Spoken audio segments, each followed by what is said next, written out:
예전과 오늘날의 삶에 가장 큰 차이가 있다면 예전에는 경험하지 못해서 그리고 확실하지 못해서 경험하기가 또 시도해보기가 두려웠다면 오늘날에는 너무나 인터넷이 발달해서 어디 가든지 좋은 피드백들이 있다 보니 우리가 한 번도 경험해보지 못했더라도 그 내용들을 통해서 경험할 수 있는 시간들이 우리 가운데 쉽게 주어진다는 것입니다. 요리가 유행인 것 같습니다. 그죠? 요리 분야에서는 미슐랭이라고 하잖아요. 그죠?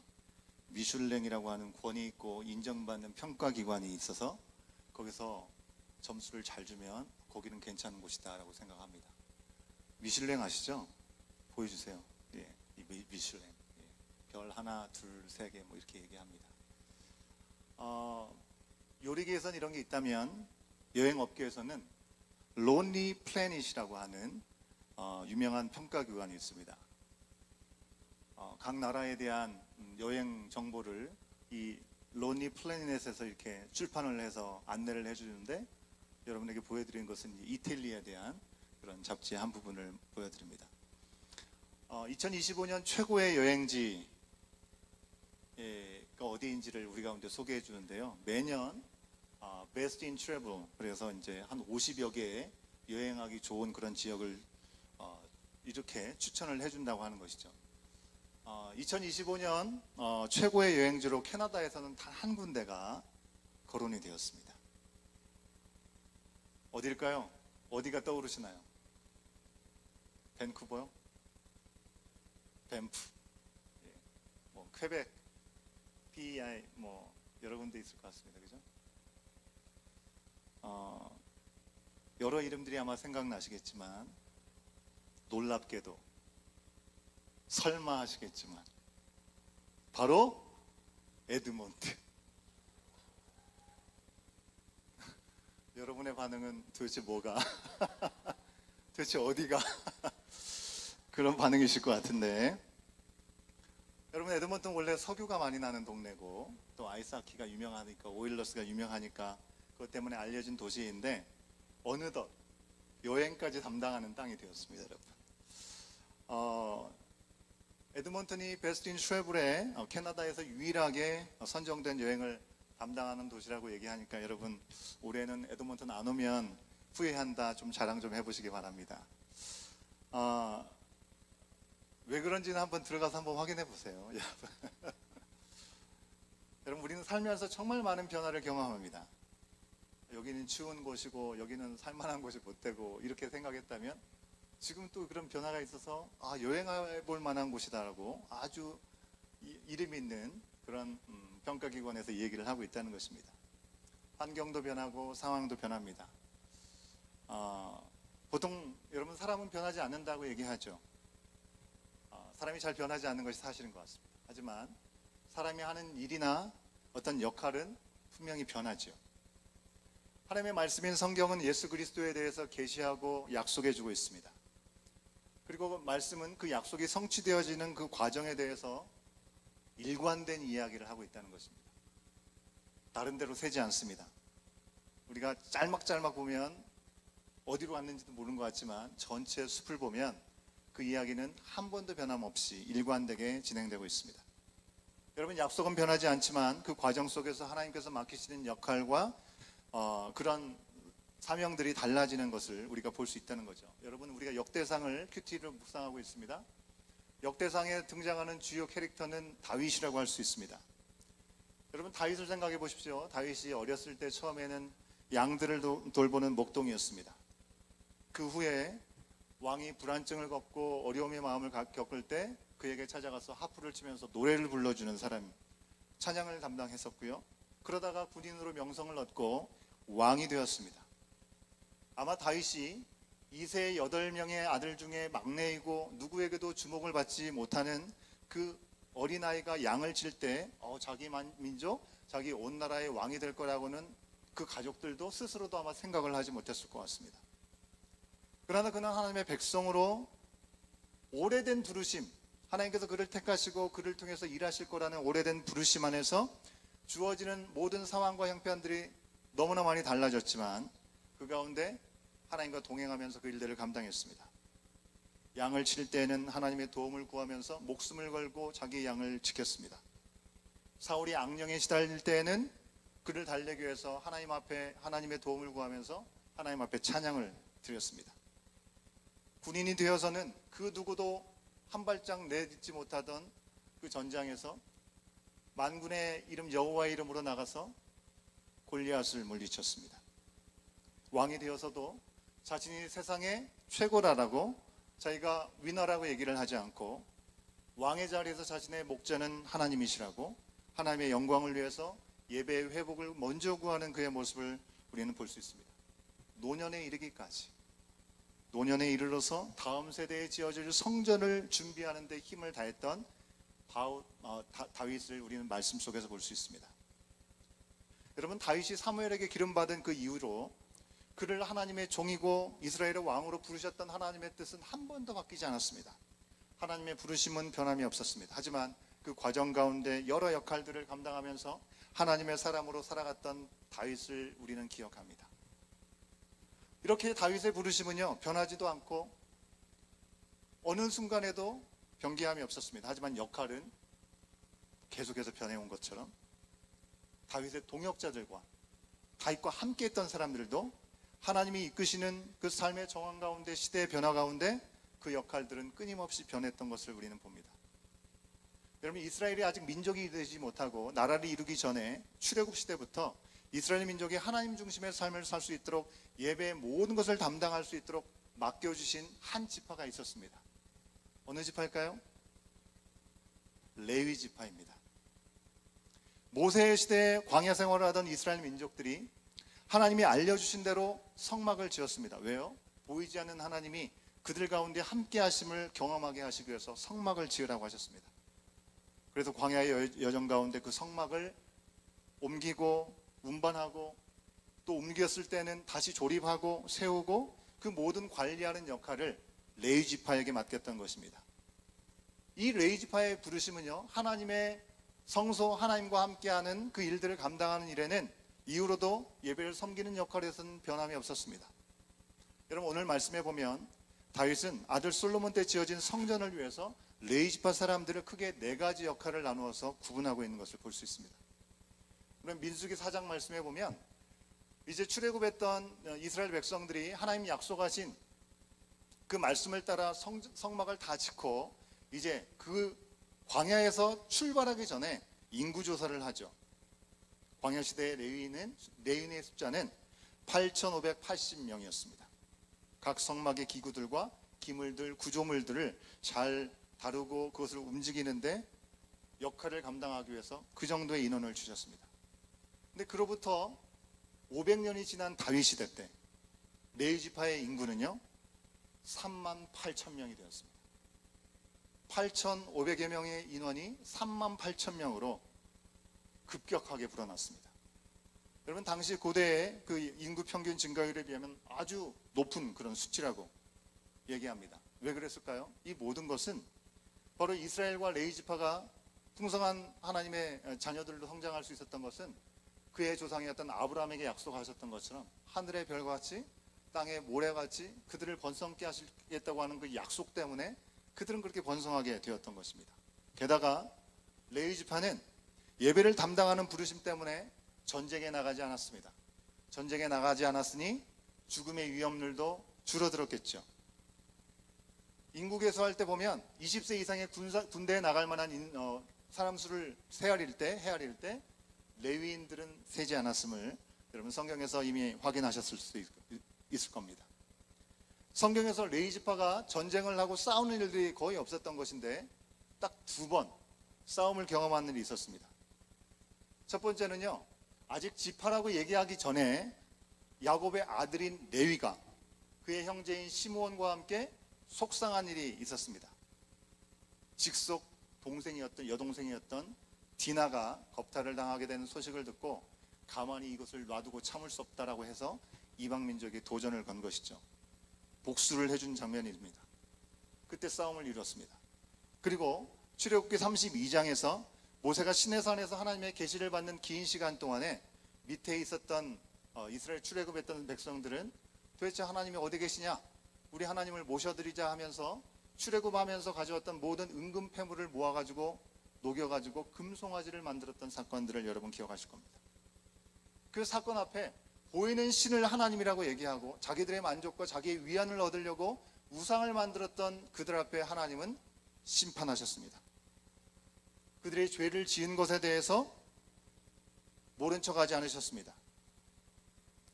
그래서 하나님께서는 모세를 통해서 하나님의 편에 설 자는 내게 나오라고 얘기했을 때 레위지파 사람들이 다 모여서 그곳에 하나님 앞에 나가게 된 것이죠.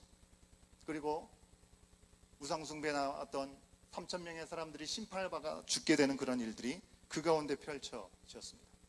바로 이후에 레위지파는 하나님께 헌신하는 일을 그 자리에서 했다기에 복을 내리는 약속을 받게 되었고 성막을 담당하는 역할로 부르심을 받았습니다.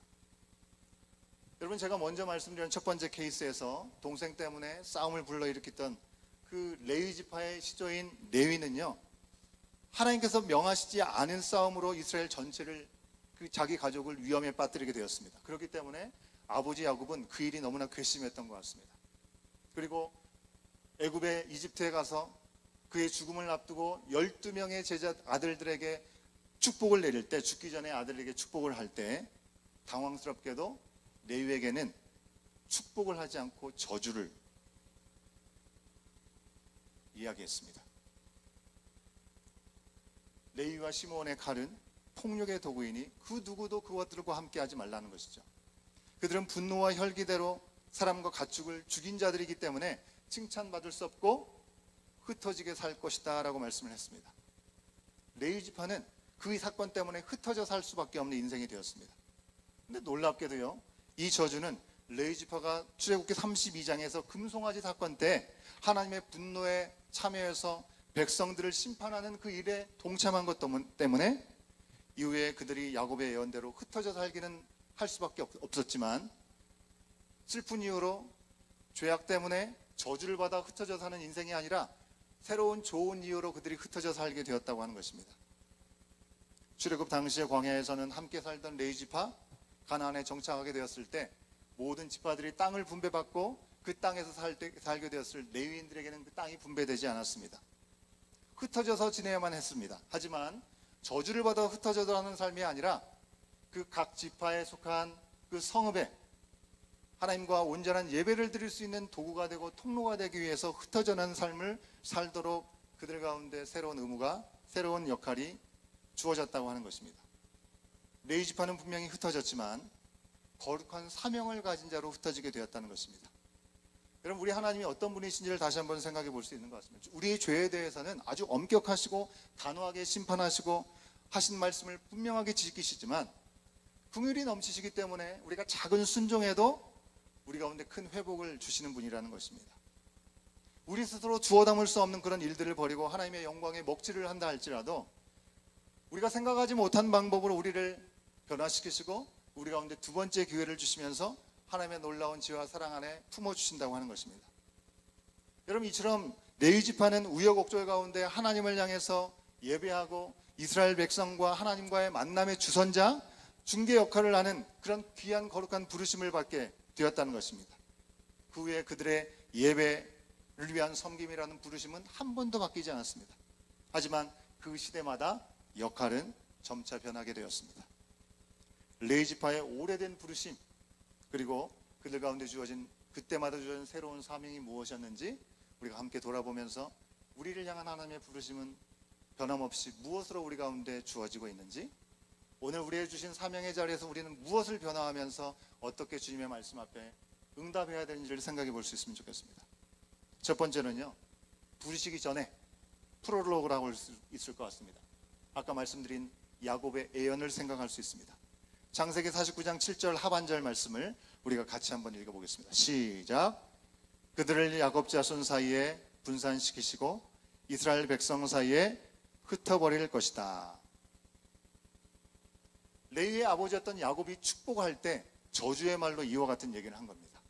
아까 말씀드린 대로 디나가 강간을 당하는 끔찍한 사건이 발생하면서 레위와 시므온은 세겜 사람들을 속이고 기습하여 그들을 멸절시키게 되면서 광야에 살던 이스라엘 가족들이 위험에 처하는 어려움을 경험하게 되었던 것입니다.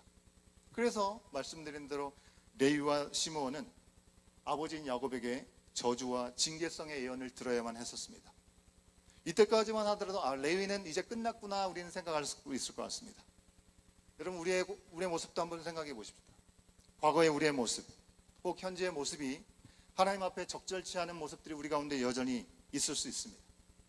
하나님께 우리의 어떤 죄악이나 허물을 생각하면 우리는 징계받아 마땅할 수밖에 없는 인생이들이지만 그것으로 우리의 인생이 쫑나고 끝나는 것이 아니라 하나님 우리의 삶에 언제든지 하나님 앞에 다시금 나갈 수 있는 세컨 찬스를 우리 가운데 주신다는 것입니다. 두 번째, 이 부르심의 시작이 이제 시작됩니다. 저주를 받을 수밖에 없는 그들이 복된 인생으로 바뀝니다. 바로 금송아지 사건을 통해서 말이죠. 레위 가족에게 두 번째 기회가 주어진 것입니다. 온 이스라엘이 하나님을 믿고 기다리지 못해서 금송아지를 만들었죠. 내가 만든 신으로 위안을 받으려 했던 큰 죄악을 저지른 그들에 대해서 심판을 하시는 주님 앞에 레위 지파는 모두 하나님의 음성 앞에 응답했습니다. 형제자매를 심판해야 되는 참으로 힘든 일이지만 하나님 편에 섰다는 것입니다. 여러분 우리가 하나님 편에 선다는 것이 얼마나 중요한지 다시 한번 분명히 기억할 수 있어야 되겠습니다. 여러분 세상 가운데 하나님의 말씀, 하나님의 진리의 말씀을 지키며 살아간다는 것이 결코 쉽지 않습니다. 우리 온교회 공동체가 원래는 한 교회 공동체로 같이 있다가 이 진리를 어떻게든지 지켜야 된다는 마음 때문에 새로운 시작을 하게 될 때 우리는 하나님 편에 서고자 했던 그 부분에 있어서는 부끄러움은 분명히 없습니다. 하지만 말할 수 없는 마음의 고통과 또 진통, 찢어진 아픔들이, 오해와 갈등들이 있었습니다. 아마도 레위 지파의 마음을, 그 경험을 하신 분들은 좀 더 느껴보실 수 있을 것 같습니다. 그러나 그럼에도 불구하고 지켜야 할 것은 지켜야 할 때가 있는 것입니다. 레위와 모세와 한 지파, 같은 지파이기 때문에 그래도 좀 들어줘야지 해가지고 모세를 통해서 하나님께서 심판을 내리실 때 우리가 모세 편에 서자 해서 그들이 선 것입니까? 그렇지 않습니다. 아론도 같은 레위 지파고 가족이었습니다. 하지만 그들은 온전히 하나님 편에 서려고 그 자리에 섰습니다. 그런데 하나님은 바로 그 어려운 결단에 즉각적으로 응답을 해주신다고 하는 것입니다. 그들이 징계받은 흩어짐의 예언에 거룩한 사명을 덮어주셨습니다. 바로 이어짓게 될 성막, 하나님께서 임재하시고 그들과 만나주시는 거룩한 예배 처소를 섬기고 관리하는 역할을 위해서 너희들을 흩어보낸다라고 말씀하신 것입니다. 그것의 계기가 된 사건이 하나님께서 심판하실 때 하나님 앞에 나간 그들의 결단이 있었다는 것입니다. 출애굽기 32장 29절 말씀을 세 번역으로 우리가 같이 한번 확인해 보겠습니다. 시작. 모세가 말하였다.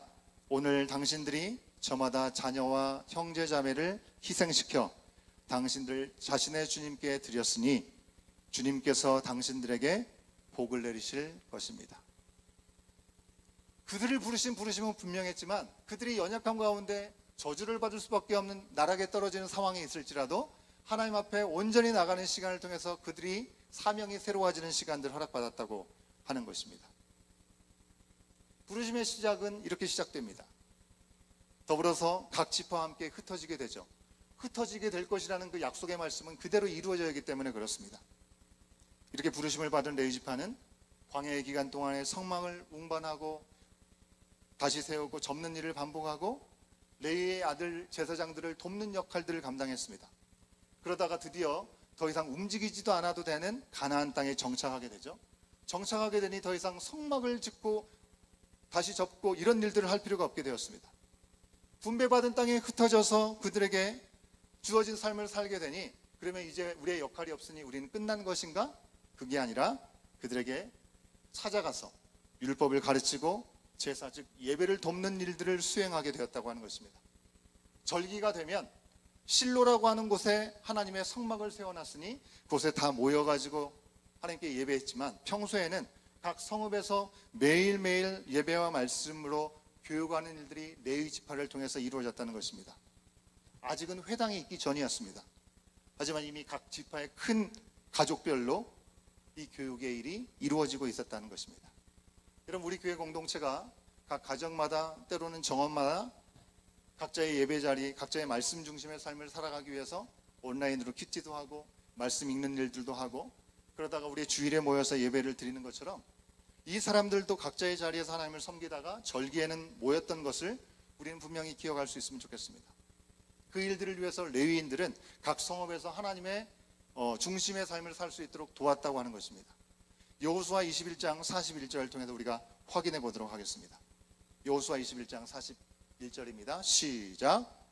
이스라엘 자손이 차지한 유산의 땅 가운데서 레위 사람이 얻은 것은 모두 48개의 성읍과 거기에 딸린 목장이었다. 그들에게만 따로 모아서 살 수 있는 그런 땅을 주신 것이 아니라 그들에겐 땅이 분배되지 않고 약속대로 흩어져 살아갈 수밖에 없는 삶이었지만 모든 지파가 살고 있는 그 땅에 48개의 성읍을 통해서 그들이 살아가는 그 삶의 터전을 통해서 하나님을 예배하고 하나님을 알아가는 시간들을 그들 가운데 허락할 수 있도록 허락하셨다는 것입니다. 같은 부르심이지만 변화된 사역들이 하나하나 열려지는 것을 볼 수 있습니다. 이제 모든 것들이 정착되고 왕이 다스리는 왕정의 시대가 되었습니다. 왕이 다스리는 시대 가운데 우리가 말씀을 통해 보는 것처럼 다윗은 성전을 짓고 싶었습니다. 비록 그를 통해서 성전을 짓지 못했지만 그 아들 솔로몬 때 성전이 지어졌습니다. 다윗 때 꿈었던 꿈이 솔로몬 시대에 이루어지면서 성전이 건축되었습니다. 바로 이때 오늘 말씀에 나온 다윗이 재편한 대로 레위 사람들이 어떤 일들을 섬겼는지를 우리가 볼 수 있습니다. 예배 사역이었지만 완전히 다른 모습으로 그들이 섬기게 되었다는 것입니다. 새로운 역할도 생겼습니다. 성전을 섬기기 위해서 24개조로 만들었습니다. 그리고 1년에 2주씩 24개조가 1년에 2주씩 돌아가면서 성전을 섬기는 일들을 감당하게 되었습니다.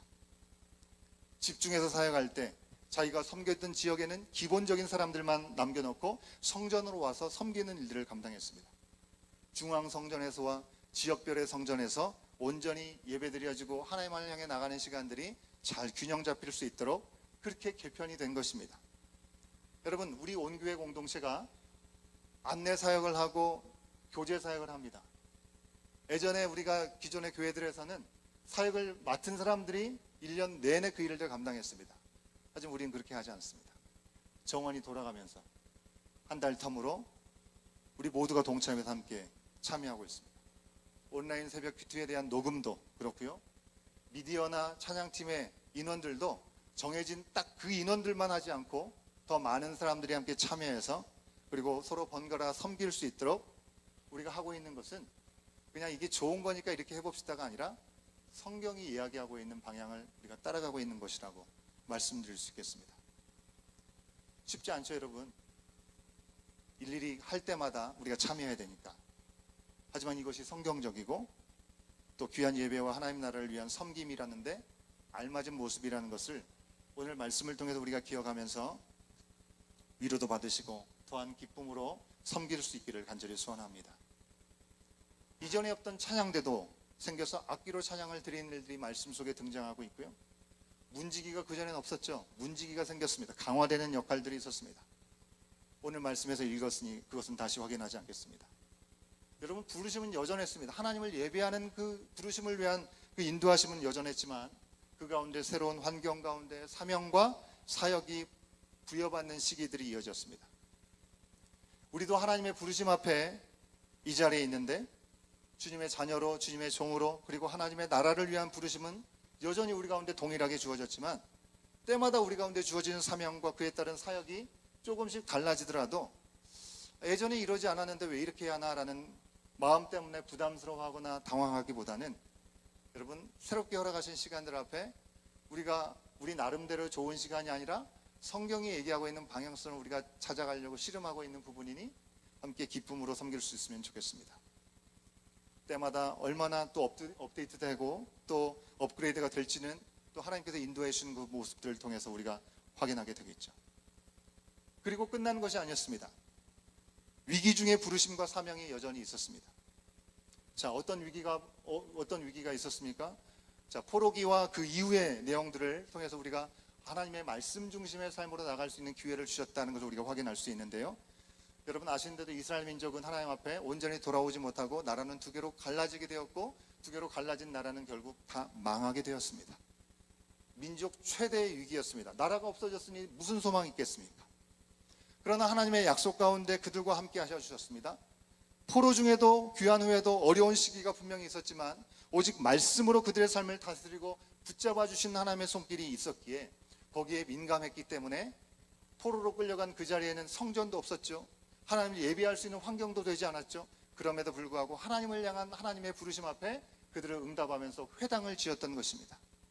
회당에 모여서 함께 하나님의 말씀을 연구하고 하나님을 예배하는 일들이 새롭게 열려졌다고 하는 것입니다. 특정 사람들만 모이는 곳이 성전이었다고 한다면 회당은 누구든지 참여할 수 있는 곳이 되었습니다.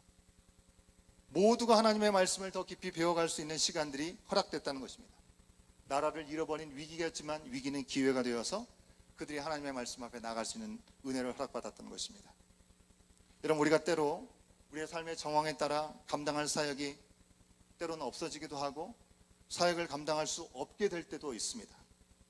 때로는 하나님께서 그래도 믿음으로 감당하라고 하실 때가 분명히 있지만 어쩔 때는 전혀 다른 기회를 주실 때가 있습니다. 우리 코비드 기간을 지나왔습니다. 어쩌면 우리를 포함한 많은 교회들이 그런 기회를 경험했던 것 같습니다. 우리 교회가 교단 이슈로 새롭게 시작해야 될 때 우리는 물을 수밖에 없었습니다. 교회가 무엇인가? 교회를 왜 허락하시는가? 지금도 왜 우리 가운데 새로운 교회를 허락하시는가? 우리가 하던 너무나 익숙했던 예배, 어떤 사역, 유지하던 모든 조직, 과연 그냥 그대로 가는 것이 괜찮은 것인가? 그렇게 가는 것이 필요한 것인가? 우리 가운데 여러 가지 직분, 그 직분대로 잘 섬기고 있는가? 직분이란 무엇인가?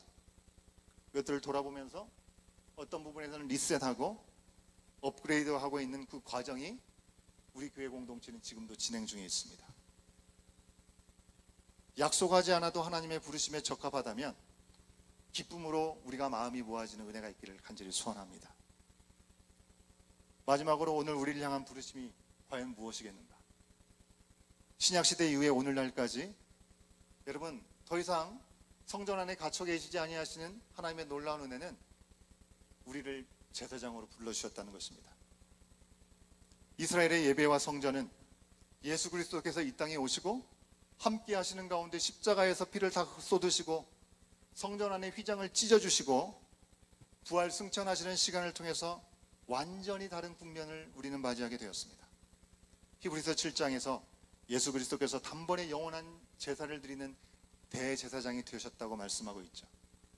베드로전서 2장 9절에서는요, 레위지파 사람들만 예배 섬김을 하고 아론 자손만 제사장으로 섬길 뿐만이 아니라 믿는 우리 모두가 영적인 제사장이 되어서 이 땅의 삶의 자리에서 하나님과 우리를 이어주는 역할을 해야 된다는 것을 예수 그리스도를 통해서 우리 가운데 새롭게 하여 주셨다는 것입니다.